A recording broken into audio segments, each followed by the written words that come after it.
Geneva में शिला प्रभुपाद जी के पास एक बार एक मायावादी प्रोफेसर शिला प्रभुपाद के पास मिलने आए थे।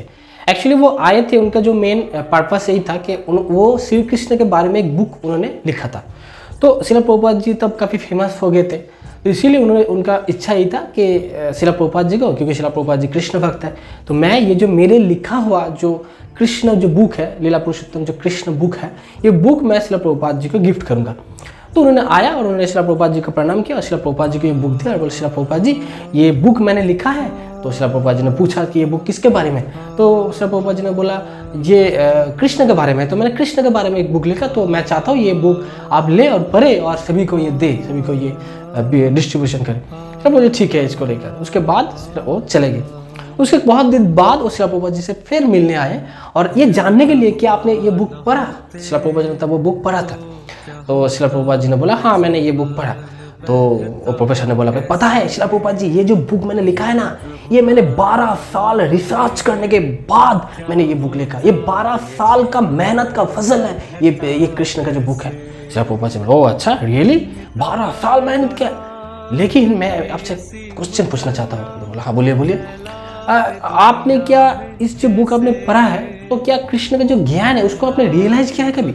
आप क्या सिगरेट वगैरह ये लेते हैं? तो आप ये जो देख रहे हैं ना, तो शिला प्रभुपाद जी के पास था बहुत सारे शिष्य, उनका जो युवा शिष्य है, अंशुदत्त महाराज थे, योगेश्वर प्रभु थे और बहुत सारे यूथ जो डिसाइपल थे शिला प्रभुपाद जी का, वो उधर पे बैठे थे। तो शिला प्रभुपाद जी इस तरह से इशारा करके थे, ये जो आप लोग देख रहे हैं ना, ये जो मेरे शिष्य है, तो ये सब युवा है, तो इनके पास भोगने के लिए पूरा विषय है, पूरा मटेरियल जो वर्ल्ड है, इनको भोगने के लिए इसका ये मेन एज है, ये युवा अवस्था है। लेकिन इन्होंने सभी भोग को परित्याग करके उन्होंने कृष्ण का जो प्रेम है, कृष्ण का जो रस है, वो आस्वादन किया।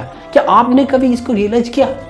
तो जब शिला प्रभुपाद जी ने ऐसे बोलने लगा ना, तो प्रोफेसर ऐसे बोले, लेकिन शिला प्रभुपाद जी मैं तो बीड़ी सिगरेट जो भी एडिक्शन है मैं तो लेता हूँ, मुझे लगता है कि ये छोड़ देना चाहिए, लेकिन मैं कभी छोड़ने का मन ही नहीं करता। पता है कि मुझे लगता है नहीं छोड़ने से, क्योंकि मायावादी के जो मेन फंडा था ये कि आत्मा जो चाहिए वो खा सकते हो, सिर्फ आत्मा को कष्ट कभी मत दो, आत्मा जो चाहे वही खाओ। तो ये मायावादी का कॉन्सेप्ट था। तो उन्होंने बोला हाँ लेकिन मुझे मन नहीं करता कि मैं ये सब छोड़ूं, तो क्यों मैं छोड़ूं?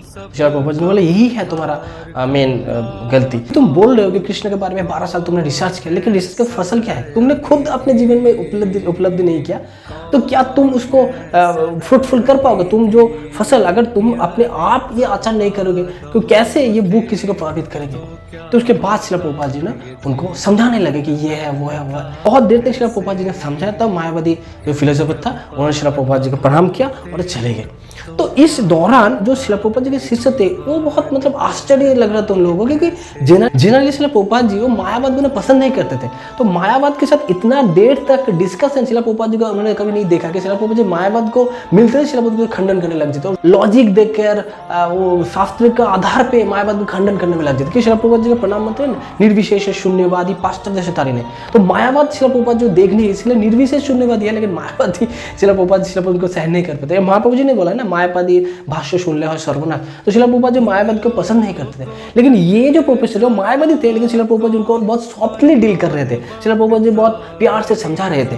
तो जब वो प्रोफेसर चले गए तो अंशुदत्त जो महाराज थे, तो उन्होंने शिला प्रभुपाद जी को जानने के लिए कि शिला प्रभुपाद जी क्यों ऐसे किया, मतलब शिला प्रभुपाद जी को आज जो शिला प्रभुपाद जी का जो कैरेक्टर है वो थोड़ा अलग देखने को मिला। तो अंशुदत्त प्रभु जानने के लिए शिला प्रभुपाद जी से पूछा कि प्रभुपाद जी ये जो व्यक्ति है ये असुर प्रकृति का है ना, क्योंकि मायावादी है ना, तो असुर प्रकृति का है।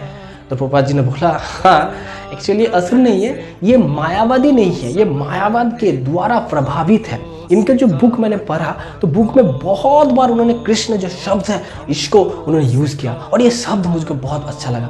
मतलब शिला प्रभुपाद जी को मूड ये था कि पूरा बुक में मायावाद का जो बुक है वो तो गलत सलत होगा ना, लेकिन क्योंकि कृष्ण ये शब्द है तो शिला प्रभुपाद जी को वो अच्छा लगा। मतलब इसके द्वारा शिला प्रभुपाद जी समझाना चाहते हैं कि हम लोग बहुत बार है ना कि हम लोग टेम्पल जाते हैं जन्माष्टमी के दौरान और भी जो प्रोग्राम होते हैं, तो हम लोग टेम्पल जाते तो हैं, लेकिन टेम्पल में हमारा इंटेंशन क्या है? क्या कृष्ण को देखने के लिए हम लोग जाते हैं? क्योंकि मैं खुद ये रियलाइज किया होगा टेम्पल में भी बहुत सारे कल्चरल प्रोग्राम भी होता है, कभी कभी टेम्पल में होता है। तो हम लोग जब कृष्ण के बारे में प्रवचन होता है, लेक्चर होता है, तब हम लोगों को नहीं मिलता है, मतलब उधर पे ऑडियंस नहीं मिलता है। लेकिन जब कोई कल्चरल प्रोग्राम होता है टेम्पल में तब बहुत भीड़ इकट्ठा हो जाते हैं। मतलब हमारा इंटेंशन कृष्ण नहीं है।